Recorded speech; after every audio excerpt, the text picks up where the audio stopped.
Welcome to the continuation of the current federal tax developments dealing with the Tax Cuts and Jobs Act, this time looking at business changes in the Tax Cuts and Jobs Act for the week of December the 18th, 2017. As before, current federal tax developments are brought to you by your State Society of CPAs and by the Lascalzo Institute, a Kaplan company.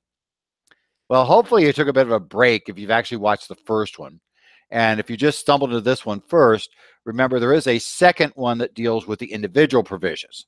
We're not going to deal with all the provisions in the Act. I'm really not going to talk about the international provisions. That mainly affects large multinationals and to a large, well, it affects there actually affects more. But the major effects are going to be large multinationals for the onshoring part of that deal. And my guess is, first thing is, that's a very complex area. Secondly, almost everybody looking at it right now is still trying to figure out how that new part's going to work anyway. So we're going to have a lot of fun with that. Let's try to get to stuff, though, that the vast majority of you have to work with, which is going to be the stuff here like these business changes and the individual changes. So we're looking here at the business changes. And again, as I warned you before, we're not looking at all of them. So there are parts here that, aren't going to be, we're not going to talk about here. So don't assume much from what's here. Now, this is the Tax Cuts and Jobs Act, again, conference report, as we mentioned last time, issued on December the 15th. Final version posted 5:30 that day. It is, in the business provisions, just like the individuals, primarily taken from the Senate version of the bill. There are some items coming from the House, but most are the Senate. And again, looks like we have the votes to pass it next week. So if all goes as scheduled, and if you're listening to this later on in the week, you'll know if it went as scheduled. If it goes as scheduled, they are planning as of the moment to have the vote on Tuesday in the House, the last I heard, and they're hoping to have a vote on Wednesday in the Senate, and that would allow them to sign the bill by the end of the week, certainly before Christmas. Again, like I told you on the individual one, I know we've been talking about this bill for a few weeks, and we've talked about things that are in the different bills and amendments and all those issues. With a conference bill, you start from scratch. Don't assume I'm not going to talk about things, I'm going to talk about things that are from this bill. Don't just assume that something that was mentioned 3 weeks ago that was in the House bill, especially things that were in the House bill, have made it into the final bill. A lot of House bill provisions did not make it into the final bill. And some Senate provisions did. And in fact, even some provisions in both bills. We got to the conference, they just got rid of them both. So we're just done. So in any event, take care. Don't go overboard on this, but, kind of work with it. And if you have not gotten the conference report yet, get a hold of it. That's going to be our best document to look at this with for quite a while. Obviously, I expect to be the first things that CCH and RIA get published. And yeah, you might as well go grab it off the website. You don't really need to wait for your service to get it going. Okay. Again, we will not cover everything by a long shot. Specifically, I'm not going to talk about the changes to restricted stock units. That's kind of an interesting area, but it's a bit messy. And yeah, we're just not going to do it. And non-public companies I work with haven't really issued them that often. Now, individuals run into them in public companies, but I think you're going to find the changes are going to kind of stop those from the public companies, right?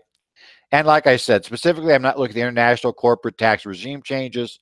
Those could cover a whole nother program besides what we have here today. Well, as I said, remind you about the corporate alternative minimum tax, no corporate AMT. So the corporate AMT had a short resurrection and died quickly thereafter after they finally realized that having a corporate AMT running at 20% with a corporate tax running at 20%, yeah, it just didn't work. And even though they're going to move the corporate tax above 20%, a 20% AMT would still have basically meant the vast majority of what they did otherwise. Anything that wasn't allowed for AMT would be, for all practical purposes, not allowed for regular tax. That does leave us with an issue. What if your C Corp has a minimum tax credit carryover? Well, the bill makes clear you can offset that against your regular liability for any year. And if you can't offset it entirely, we're going to make it refundable.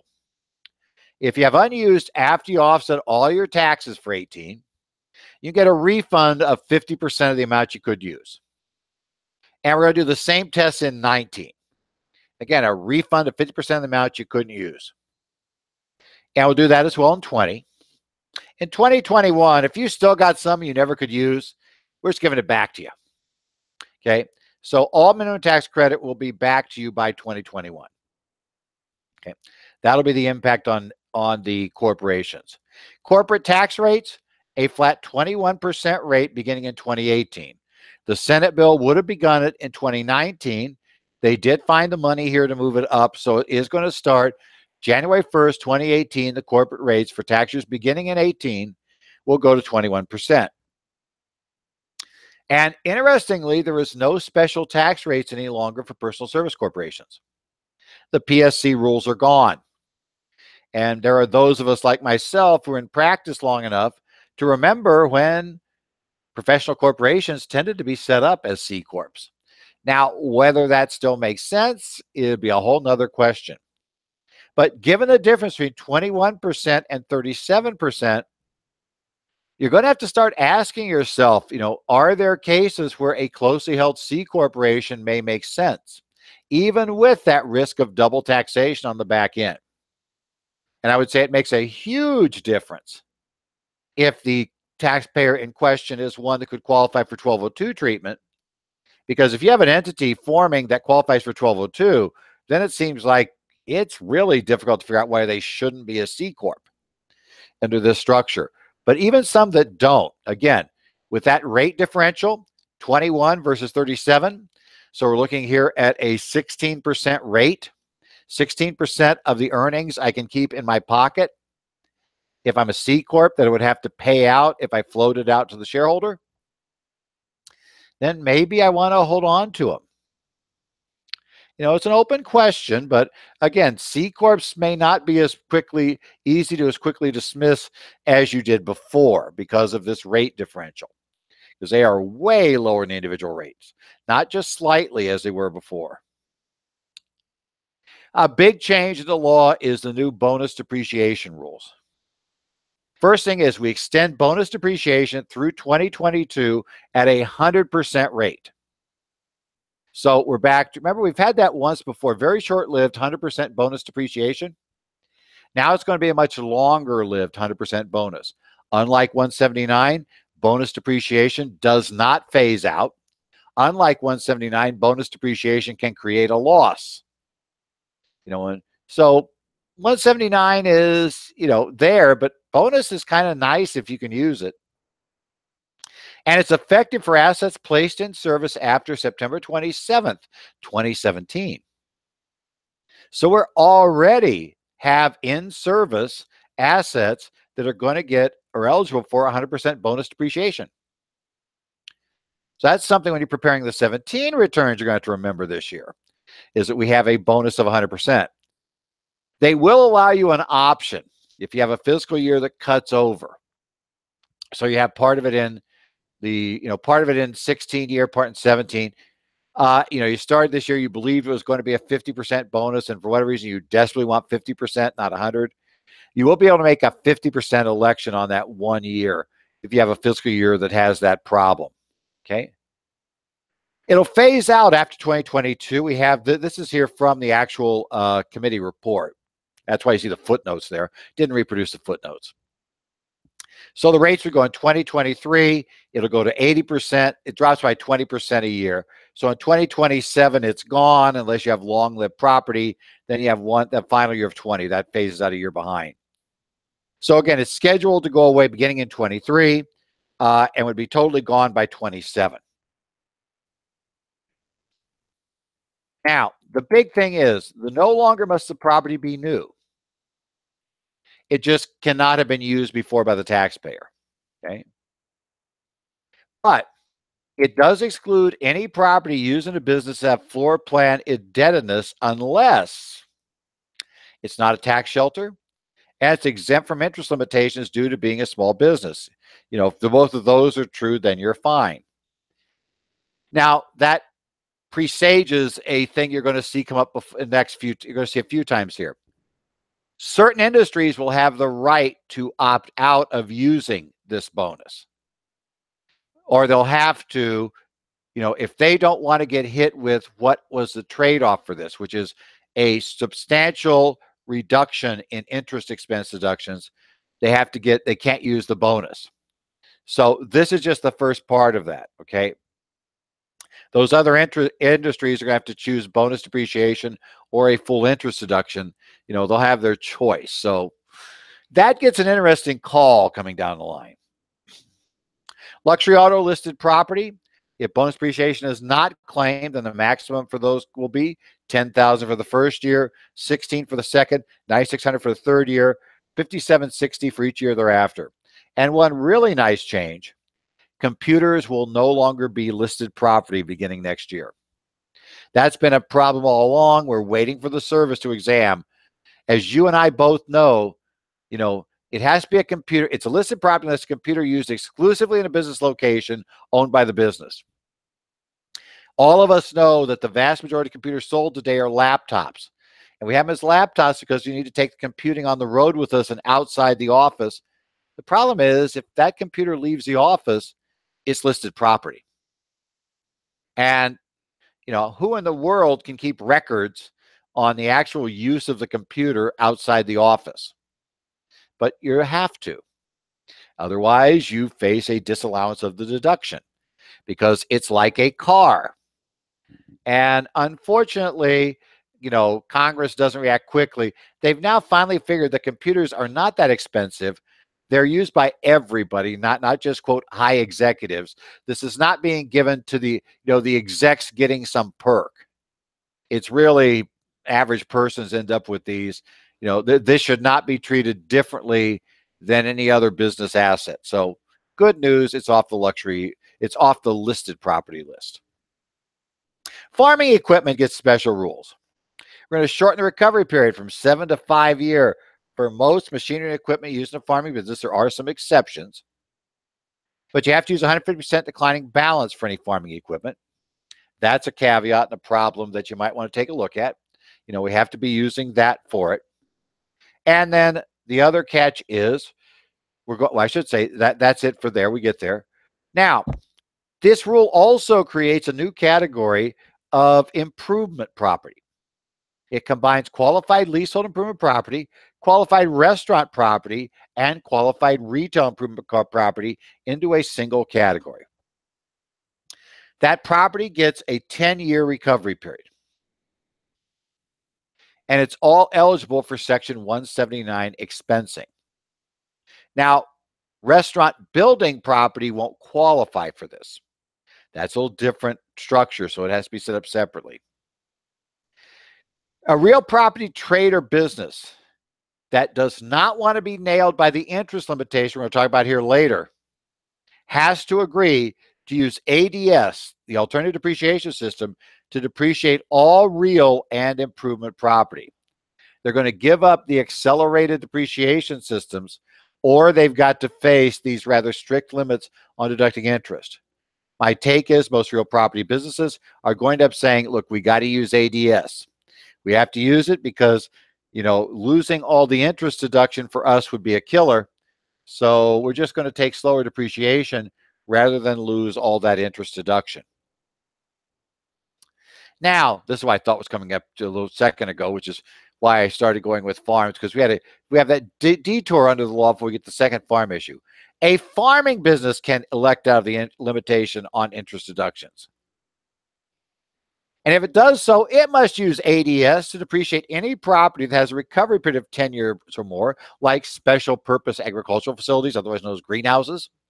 You have to do those over 10 years, but you can take all of your interest then. Okay. That'll be part of it. 179 gets expanded. Now, maximum amount is going to be $1 million, and the phase out begins at 2.5. The only problem is, and there are some reasons, but generally, you think about it, most of what we're currently taking 179 on would qualify for bonus, except maybe it was used. Well, now, if it's used, it can still get bonus. So I'm not sure 179 will be used nearly as much as it used to, but there are still a few things they're going to add that are here. They're going to expand the definition to include depreciable, tangible personal property used to furnish lodging or in connection with lodging. So that's helpful, right? We're also going to add the following improvements if they're done to property after it's first placed in service. Roofs, heating, ventilation, and air conditioning. All of those which currently cannot take 179 against, you'll now be able to take 179 against. So those will be useful. So again, you'll be using 179, but probably for stuff that you weren't used to using it for, and not for the stuff you were. Also in the list, fire protection alarm systems, they can be 179. Also, security systems can be 179. This next one is, I think, really important for a lot of you who are following along on this program, because I think most of the people following along this program are working with small businesses. And if you are, this is a huge advantage. Any business that has an average gross receipts for the past 3 years of less than 25 million. Now, this is running, you get too big, you'll pop out of this, but you're automatically allowed to use the cash basis of accounting regardless of what type of inventory you have, what type of business you are. Unless you're a tax shelter, you're going to be able to use cash basis. That includes C Corps, right? We're changing the rules. 25 million will be the kick. If you're below 25 million, you will not be required to track inventory. You will be required to track it as supplies, so it's in one sense not a difference, but it means you can be cash basis. So inventory is not there. What's really nice, though, is those same businesses, even if they do stay accrual and do have inventories, they're exempt from the 263 Cap A Unicap requirements. Remember, in the past, only resellers with under 10 million could qualify for exemption from Unicap. Now, resellers and producers up to 25 million are exempt from Unicap. So that's nice. And the small contractor test that previously was at 10 million, you had to have $10 million per year to be a small contractor. That's now going to $25 million a year. So 25 million will be the new limitation for a contractor.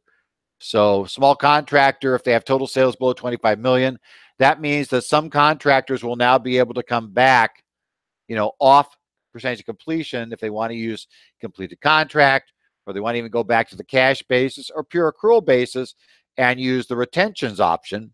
Those will all be possible because, it might have been difficult to keep your contractor from going above 10 million, but a lot of contractors can run very profitably and comfortably around 10 to 15 million of revenue. And in fact, they usually go down in profitability if we start getting them up much above that. So you might find somebody who previously, had to say, no, I can't be a small contractor, but they may be somebody who's going to stay perfectly at 15 million. This could open up some real opportunities for them. So, keep track of this new small business accounting method simplification rule. Congress believes that some S corporations are going to look at the C and decide that's a better deal. If you have an eligible S corporation converted to a C corporation, Congress is going to help you some. If you have to change your accounting method. Now, this was mainly aimed at having to go from cash to accrual. Because you were an S corporation, you're on the cash basis of accounting, but you're over 5 million in revenue, right? So you'd have to be accrual if you were a C Corp. Well, now that's not going to be true. Now it's 25 million. But let's say you are a $30 million a year S Corp that's cash basis. Well, if you go to C, you're still going to have to change to accrual basis. We're going to give you 6 years, not 4, to have the spread for that 41A adjustment, right? The difference to get you back from cash to accrual on a tax basis. You're going to get to spread that over 6 years, which will help. It's going to reduce it significantly each year's addition. It'll go on longer, but it'll still be reduced each year. We're also, now this part's not totally clear, and I'm hoping I'll deep reading the bill, I'll get this straightened out in my mind better. It says literally, though, if you read the description, the conference committee report, that any distributions made by this corp will be split pro rata between earnings and profits and AAA if it still has AAA. Now, I'm assuming that means after we have the 1-year period, the post-termination transition period, where we can distribute out AAA tax-free. I'm hoping that this doesn't get rid of that period in this case, and hopefully it doesn't. But then it means if you can't get it all out, then we still have, a way to get back into AAA. The AAA doesn't die after the year. And by the way, who's eligible? You have to have been an S corporation on the day before enactment of the bill. Now, the bill's enacted on the day the president, or he lets it go into law without his signature. I kind of doubt he's going to let it go into law without his signature. He's going to want to have that Rose Garden ceremony, okay? So let's go 99% chance, as long as it passes, that Donald J. Trump will sign it. The day before Donald J. Trump signs the document, you have to have been an S corp. Okay, that's date of enactment. We do not know what that date is yet because we haven't been told, right? They haven't passed the bill, so we really can't be told yet. Once it's passed, the signature date, that becomes date of enactment, and that's the date you need to have been an S corp. So whatever you do, don't go terminate your status right now if you want this benefit. You have to elect to terminate within 2 years of the date of enactment. So you were an S corp on the date. You make your termination within 2 years of that date. Now, that's going to mean you could terminate in 18 and most of 19, but probably not after Christmas in 19. That's going to be my bet. It needs to be before Christmas and probably before the 22nd to get it done, right? And the owners are the same on the date of termination as they were on the date the bill was enacted. So, the owners are the same date of termination as date the bill was enacted. If all those are true, you qualify for this S corp relief. If you need this relief because you need that 6-year spread, it's either cash basis or some other thing, a method you can't have once you become a C corp, then, take a look at this special rule. And again, it's only for 2 years, but it allows you to get some relief when converting to a C corp. Now for the mess. What Congress wanted to give us expensing of equipment immediately. But the theory was they were going to do that, but they were going to say, but you can't finance this. So originally a proposal was give 100% expensing for equipment, but not allow any deduction for interest related to that equipment. Okay, that didn't really go anywhere totally, but they did decide to do a rather strict reduction.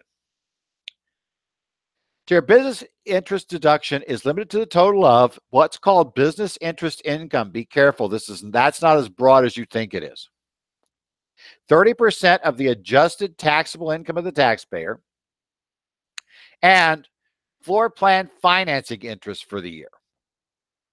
And by the way, the floor plan bit got added because obviously the car and boat dealers were freaking out when they were going to lose the interest. So that interest is automatically allowed as well. Any disallowed amount is carried forward indefinitely. Now, don't forget, if your business is under 25 million, this is not going to apply to you, right? You can just skip the whole thing. But if you're above 25 million, you're in this thing. Business interest income does not include investment interest income.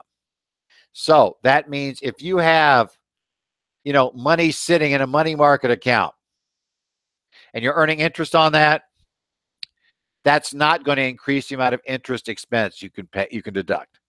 So in that case, you probably need to get rid of the money market account. Pay down the debt if you're not being able to deduct it. That'd be the key there. It does not include that income. It includes business interest income that is directly tied to the business. So for instance, like a bank would have interest income directly tied to the income, to the business. And it would appear probably that like interest income you're receiving where somebody's late paying on accounts receivable. purposes, ties to the business. Now, the adjusted taxable income, the House was going to have it be effectively EBITDA. The Senate was going to have it be taxable income. And yeah, we kind of split the middle. We kind of came in here a little different. So it's going to be the taxable income of the taxpayer without any item not properly allocable to a trade or business. And business interest expense cannot include business interest expense or business income. Will not include a net operating loss deduction. But only beginning in 2022, you'll add back depreciation, amortization, and depletion. It turns out, right, the Senate didn't want those last three in there at all. The House wanted those added back. So they kind of said, well, what we'll do for 18, 19, 20, and 21, the first 4 years, we won't add them back. And the theory is that that'll let companies adjust and get their interest down. And then we'll start adding them back in 2022. I should say, no, we're going to let them get down. It's kind of, in any event, we can't add it back. So, yeah, for 4 years, we've got that. Weird rule. Floor plan financing indebtedness, what is that? It is any amount paid to finance the acquisition of motor vehicles held for sales or lease and which is secured by that inventory. Motor vehicles are any self-propelled vehicles designed for transporting persons or property on a public street, highway, or road, a boat, or farm machinery or equipment. So those are all the categories that come in. So cars, trucks, tractors. We're talking about tractors, tractor-trailer tractors, right? Those sorts of things. As I said, boats, farm machinery or equipment. Construction machinery or equipment was on this list, but struck. The Senate took it off, and it was not put back on in conference. So if you're selling or leasing construction equipment, no, you're not going to qualify if you're paying for flooring on that. Special rules are used to make this work for holders of pass-through interest. So they've got to make sure things aren't double, triple counted. You've got the problem there. Well, I've got these three pass-throughs, and maybe this one has too much interest, so really it wouldn't be allowed to take it against that. But I've got unused 30% over here. So, how do I make all that work? So they've got special rules to prevent people from gaming, but it's kind of messy. Just going to tell you it's messy. So this is why one goes to a course that will go all through this whole mess in detail, walk you through this. But it's messy, it's there, but there is a mechanism for doing it. And in that case, there's going to be a special carryover required if you do have excess interest from a pass-through. Okay. Now, it does not apply to certain regulated public utilities. Does not apply to small businesses, the $25 million limitation we talked about earlier. If they elect, it does not apply to a real estate business that's defined by the way, a real estate business was defined by reference to the real estate professional rules. So it's all those things that qualify somebody who's a real estate professional. That's a real estate business. Okay. And also farming businesses and those engaged in the business of an agricultural or horticultural cooperative are also allowed to opt out. I wouldn't be surprised over time if other businesses start lobbying to get the choice to be able to come here and deduct their interest or to get their rapid depreciation. But yeah, it's going to complicate rules for those. Big change in NOLs. Net operating loss carrybacks are allowed in only very limited circumstances. Only in the case of natural disasters for small businesses and farms, they can go back 2 years. And property and casualty insurance companies are allowed to go back 2 years. But that's it. And net operating losses can only offset 80% of taxable income in any year. It's like, wait, isn't that like the old AMT? Yeah. Well, we got rid of the corporate AMT and we just moved this over here. By the way, even though we're talking about this in corporate, it's kind of, Congress looked at this as business. Realize this applies to individual NOLs too. They have the same problem with the 80% offset, okay? Like-kind exchanges are now limited to real property only. So you can no longer do the like-kind exchange rules apply if you trade in a piece of equipment. And what you're going to have to do in that case is recognize the gain on the trade in the piece of equipment. Congress says, well, that's okay because you're going to be able to offset that by the 100% write-off, which I say, well, that's great, except the 100% write-off goes away in a few years, and this rule doesn't. But that doesn't bother them. So understand that. If you do have an exchange basically in play right now, where you've already disposed of the property or you dispose of the property before December 31st, 2017, there are rules that will let you complete that exchange without a problem. Okay, but you do have to have disposed of the property to be let go of by December 31st in order for you to get the carryover rule. This one was changed pretty dramatically in the conference bill because a lot of people expressed concern about the way it was worded, that it could have caused a lot of other problems they weren't thinking of. So we're still going to have Internal Revenue Code Section 118 that allows for tax-free contributions to capital for a corporation. But they're going to specifically say what doesn't count is any contribution in aid of construction or any other contribution as a customer or potential customer. Okay, those will be taxable, as will any contribution by any government entity or civic group. Now, if either one of those are also shareholders, then you don't have a problem. But if they're not a shareholder and you get a contribution from either of those under these circumstances, then you got to record that as income. You can no longer use 118. Now, 118 only affected corporations anyway, even though people tried to apply it to partnerships and individuals, and it doesn't work there. But, Congress felt that basically local governments were sort of buying off companies. And who knows, maybe this was finally influenced by, there's been a lot of fighting over the Foxconn deal in Wisconsin. And, some of those issues, things like that, there's a belief that the states were bidding with each other and the Amazon headquarters issue and saying, nope, we're not going to allow these contributions to capital by the state and local government. And the state and local governments who they really were upset with. So that's what they were aiming for. Commentators said, then why not write it to just address those? They finally did write it just to address those. Section 199, we hardly knew ye. There will no longer be a subtraction for domestic production, that wonderful form that we've been doing for a few years. And if you remember, which the Commissioner of Internal Revenue at the time begged Congress not to pass because it would be wildly complicated for very little benefit. Well, it's gone now, right?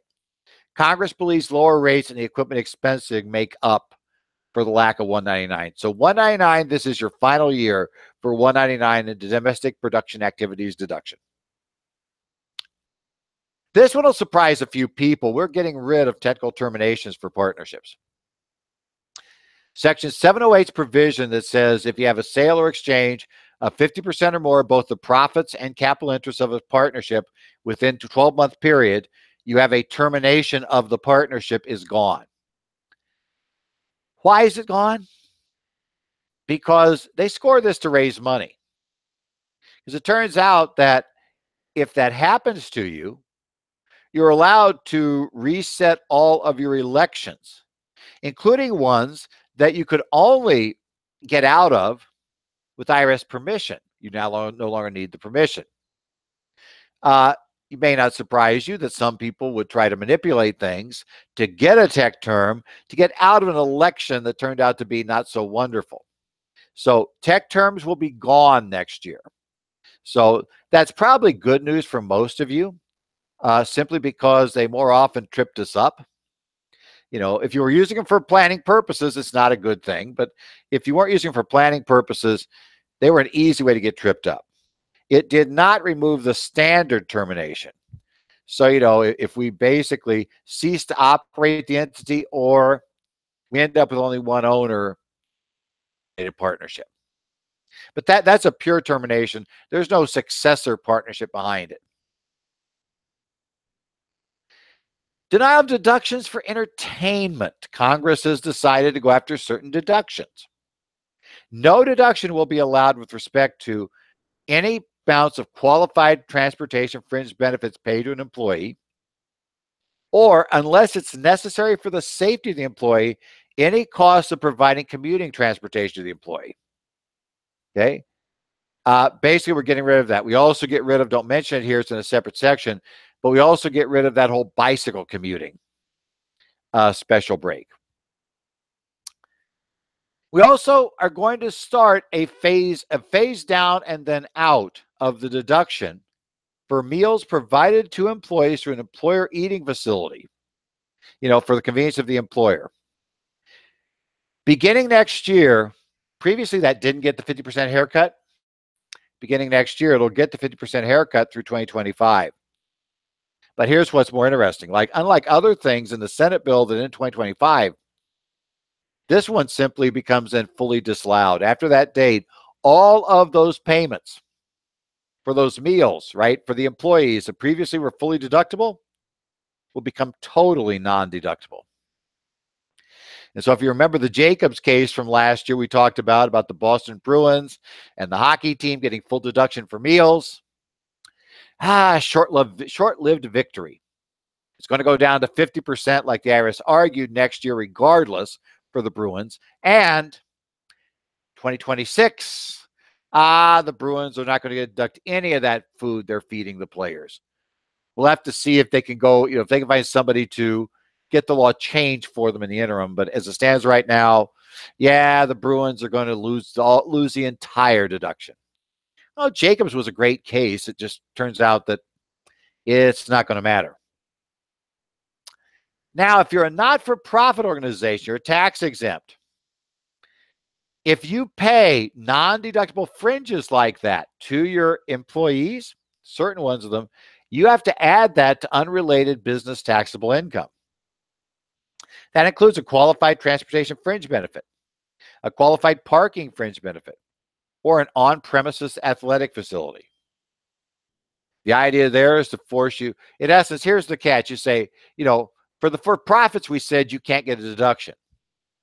Well, that's not going to matter for a not-for-profit, for a tax exempt. So for tax exempt, we're going to say, well, we're just going to impose a corporate tax on you on that income. So obviously, that's meant to discourage them from doing it. We have some special rules for self-created property. Self-created assets that are not treated as a capital asset anymore. Invention, model, or design, whether or not patented, or a secret formula or process. This will be true. You can never be a capital asset if it is either held by the creator or it's held by somebody, but their basis is still being determined wholly or in part by reference to the basis of the creator in the asset. The idea here is they want this taxed, fully taxed as ordinary income at least once, 100%. And only then will they call it an asset that could be capital. But the creator will never be able to treat this as a capital asset. This could complicate sales of some businesses, though, because, you sometimes have that questionable, whatever that intangible property is. Well, if they're buying the corporation, if they're buying all assets, including all intellectual property, might be owned by the corporation. Are they buying any of this stuff? Because if they are, that'd be ordinary income. And if it's like a sale of an S corporation, then that could be significant. As ordinary income is a capital gain. Maybe ordinary income. Okay. We have these issues. Well, I repeated myself. Not good. On the slides. Those of you not seeing the slides, don't worry. You don't see the repeat. We do now have a 3-year holding period for carried interest. This is mainly those investments and hedge fund partnerships where the people running them were given an interest. They didn't necessarily put the money in, and they were not paid for services, right? In essence, instead they just get like a 1% of the return, which is mainly dividends, interest, and the like. Well, Congress did not go fully after this. In fact, we might say they did as little as they could, but that's okay. you have to hold it for 3 years before selling it, your interest, before it's a capital gain. And these were sold, so there is some value there, and they have to hold it for 3 years. It looks at whether investment activities conducted by the partner, where the income would come out most often as ordinary income. Those type of partnerships get tripped by this, okay? But again, any partnership that is giving a services interest to a partner, you should at least make sure you're not accidentally going to come under this rule. Probably they're not going to sell in 3 years anyway, so probably it's not an issue. But there is this special 3-year holding period for a carried interest for an investment style partnership. The next one caused some angst among some people. You're going to have to capitalize research and development expenses and then amortize them over 5 years if the R&D is conducted in the U.S., or 15 years if conducted outside the U.S. And you will no longer be able to elect to amortize R&D over 10 years. Remember, we got rid of the corporate AMT. We can get rid of the individual AMT, but why? But we're not going to let you go 10 years there, when it would be, 5 or 15 years here. So we're not going to let you get away from it that way, okay? It is a change of accounting method. You have to report it that way, and it is going to be accounted for on a cutoff basis. This next one I've mentioned before, I didn't understand how it was going to work. I was hoping it wouldn't show up in the final bill, but it did. The revenue recognition timing conformity provision lives. You must recognize income for tax purposes no later than the year you recognize it in your applicable financial statement or other financial statement identified by the IRS.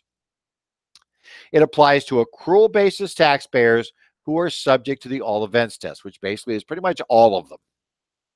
So if you're on the accrual basis of accounting and you have either an AFS or you have some other financial the IRS will identify as filling in for the AFS, then you've got to report your revenue at least as quickly for for tax purposes as you do for your financial statement purposes, whatever that applicable statement is or whatever other statement the IRS has identified. Notice this does not mean you get to defer. If the tax law says you recognize the income today and GAAP says, oh, no, you don't get to recognize that for 5 years, you recognize it today for tax purposes. It says at least as quickly. It doesn't say at the same time.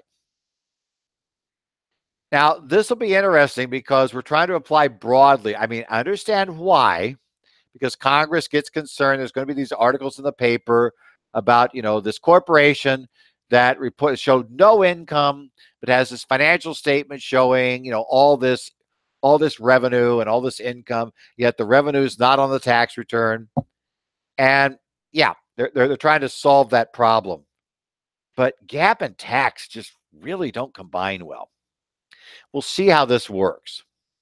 They did codify Rev Proc 2004-34 on advance payments, which I think is where they got this idea. Because that was one where if you got an advance payment, you could delay reporting it so long as you reported it at least as quickly as you did for financial statement purposes. That makes sense. I'm not sure it makes sense broadening it all the way out, but that's what they did. Apple financial statement has exactly the same meaning that it did for the capitalization regulations where you make the de minimis election. Remember, we have to worry about do we or don't we have an Apple financial statement, an AFS? It's the same test. First test is, do you have a statement that goes to the SEC? If not, do you have a statement that's audited by an outside CPA that's used for a substantial non-tax purpose? If not, do you have a statement that goes to a governmental agency other than a taxing agency? The first one of those you have is your AFS. And that's what you're going to have to report at least as quickly as, if you have one. And that'll be effective next year. So I don't have a whole lot of time to figure out how to make that one work. Well, Congress reads the newspapers, and so they've decided that we're going to bar a deduction for sexual harassment complaint settlements. That is any amount paid to settle a complaint with regard to sexual harassment or sexual abuse if the settlement is subject to a non-disclosure agreement. This is the Harvey Weinstein provision added to the bill. Well, actually, when we first started this bill, it was a Harvey Weinstein provision. Now, well, turns out another number of congressmen may have had this provision, but that wouldn't have been deductible, so we don't worry about this. So this is the Harvey provision. And Harvey, maybe now plus a whole bunch of others.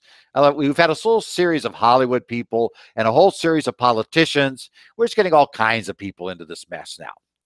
So in any event, but if there's non-disclosure agreement, it won't be deductible. And by the way, it's effective for any amount paid after the date of enactment. So I guess what they're saying is if somebody wants to cover up if somebody wants one of those cover-up settlements, apparently you need to get it all paid out here in the next few days, because you have until until the day after it's signed by the president in order to be able to claim your deduction, right? The day after it's signed, you won't be able to. So you've got to do it at least by the day he signs it. There's a weird provision, and it was added to attract the vote of Susan Collins, and it's still in the final bill. That's Senator Collins. There's a credit equal to 12.5% of wages paid if you pay an employee on FMLA leave that you didn't otherwise have to pay, and you're giving them at least 50% of their normal wages for your program. You must have a written policy that's qualifying. So there's certain standards that are in the rules that you have to meet to do this, but you'll get this 12.5% credit. Now, it's only in effect for 2018 and 2019. Then they're supposed to study continuing it. But it appears it's one of those things Senator Collins has wanted for a while. So they added this to the bill to sweeten it for Senator Collins, because remember, Senator Collins is having to swallow the fact that they're taking away the Affordable Care Shared Responsibility payment. She's taking some heat for that back home in Maine. So they gave her this as kind of the trade-off for her accepting the other. Foreign partner gain from the sale of partnership interests. That's also weird in here. Sale of, it won't be stock, but it'll be partnership interest by a foreign partner will be effectively connected to income if the sale of assets of the partnership would have led to effectively connected income for the partner.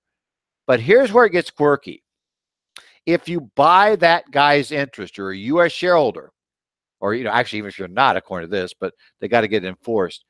So if I were to buy the interest from that foreign partner, I have to hold back 10% of the purchase price and send it to the IRS.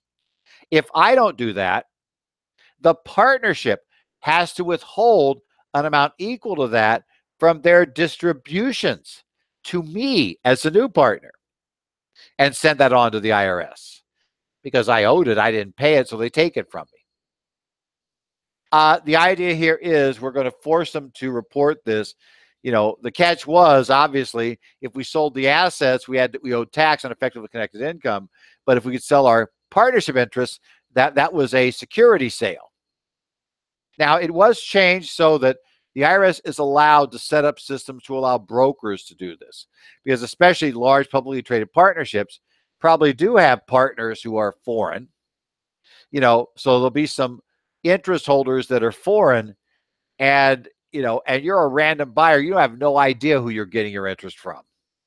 So the idea is to allow the broker, while executing the trade, when it comes in as the interest is sold, as they acquire the interest, they take the 10% out and send it on to the IRS. We also have the modifications of substantial built-in partnership loss rules. This is an anti-abuse provision. They add a brand new type of substantial built-in loss that must be recognized on transfer, even if no 74 election is in effect. Here's the catch. Remember the rule: if the total basis of our assets were more than $250,000 less than we're more than $250,000 more than the fair value of all of our assets, net of liabilities, right? Then we had to report a 743 adjustment, right? That is, report the write-down of the interest to the partner who bought an interest in there. Well, what some people apparently had done, this got the IRS upset, was, okay, we'll just put a bunch of assets in there, right, that have gain, but we will specifically allocate to the new guy coming in this loss on this piece of property, and this loss is going to be like $300,000.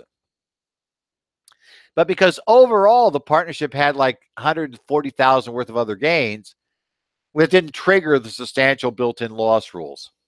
Now, if you're going to allocate more than 250 to a partner in losses, that's a substantial built-in loss that will trigger having to do the Section 743 adjustment and basically reduce that person's loss when it goes out, right? By giving that adjustment on the K1. So, that's not one they're going to like. We also have a clarification dealing with basis of our partnership interest. The basis loss limitation rules apply to charitable contributions and foreign taxes. They both reduce basis. Now, presumably we thought they did, the IRS did, but the code wasn't totally clear. So they said, okay, the contributions reduce your basis. Taxes, here was your problem there. $1 million of foreign taxes, the partnership does. Well, the partnership could elect to take that as a deduction, right? You elect to take that as a deduction, or it could take it as a credit. If it's a credit, there was no deduction. Well, what the law now says is if a credit is claimed on foreign taxes paid by a partnership, the partner still reduces the basis in their partnership interest by the amount of taxes taken. And the amount of that taxes could be considered for the credit or the amount of charitable contribution is also limited to your basis in the partnership.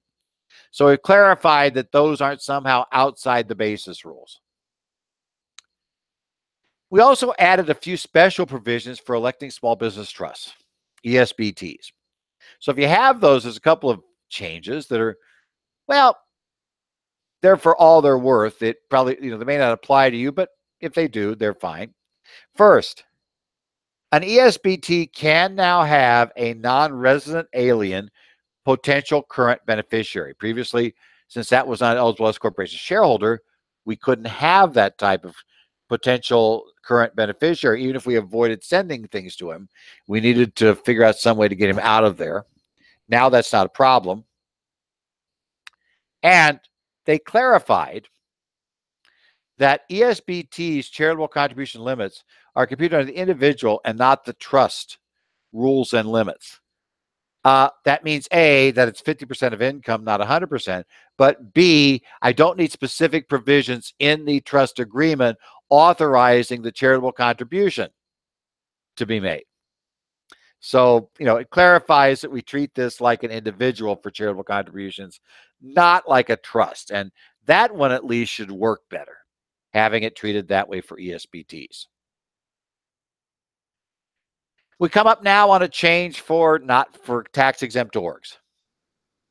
A tax-exempt entity must compute unrelated business taxable income separately for each business that they operate.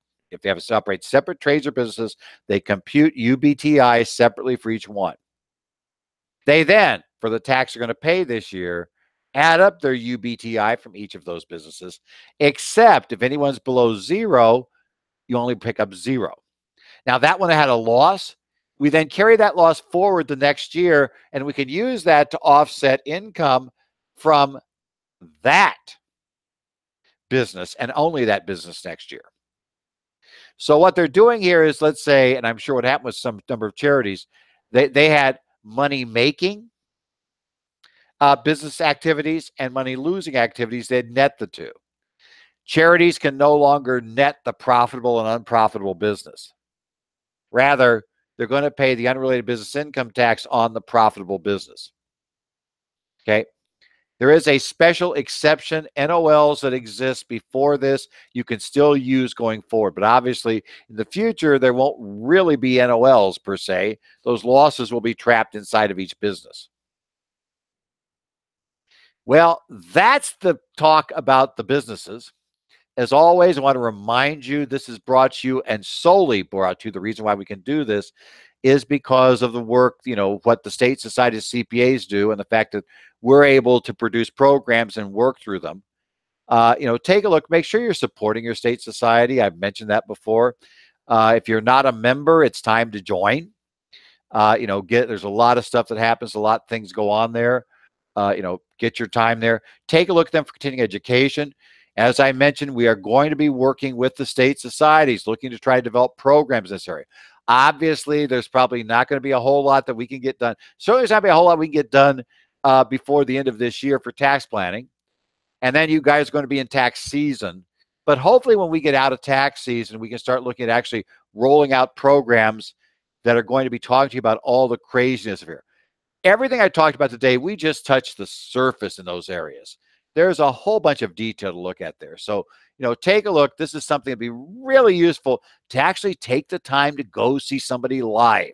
And I realize that a lot of the work we do these days, a lot of what I do is web-based, but I think this is going to help be in the room, be able to ask questions. As I've noted for Arizona, I'm doing a course in January, January 26th. If that is a Friday, I still forgot to check that. If that's the Friday, in the afternoon, we're going to talk about what we can in 4 hours about this bill. And this bill has a lot in it. So, be sure to support them. Be sure to check our daily updates, because this is now the complete, after part 2, update for December 18th. We're going to put updates, and I got some stuff I want to talk about. By the way, some important stuff, especially for those of you in hurricane areas, that the IRS put out regarding special safe harbor rules for casualty losses. That if you've not looked at the website, look there. There are important things there. Or even for those of you not in those areas, those of you in California, there are 2 safe harbors you could use. And those of you not in any disaster area, there's still a safe harbor you could use.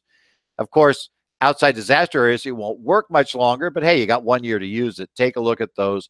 We also have the mileage limits are up for this year, so you might take a look at those on our website, currentfederaltaxdevelopments.com. If you have any questions about these stuff, send me an email, edzollers@currentfederaltaxdevelopments.com. You can also follow me on Twitter. I'm going to post as things happen. I posted to Twitter a link to this bill and a link to the conference report and to the conference bill. They're combined in one giant PDF. So I'll try to post as things happen. I'll try to post things there. If we get something from the Joint Committee on Taxation that explains this thing, I'll try to post that link if that happens as well. And I'll also try to post at least something to Twitter, presumably once we know the president has signed the bill. So we'll keep an eye on that. We're going to keep an eye on the votes, make sure it gets signed. But looks like we're going to have it. So with that, as I said, I would understand if you're not able to join me next week. I expect I can get something up next week, but I'm not totally promising that'll happen. But even if it does happen, I understand why you might not be listening next week. So if this is the last time you're listening in 2017, have a very enjoyable holiday season. Merry Christmas, or whatever you're celebrating this time of year, and enjoy the entry into 2018. Although for those of us in tax, New Year's Day always is that kind of, happy, and because, hey, I have the day off, I'm eating, watching the games, and also realizing tax season's right behind it. Hey, you can't have everything. But we'll see you back as we enter into 2018, and we'll see you whenever you come back, either next week or in 2018, here with us talking about what's happening in the area of federal taxes.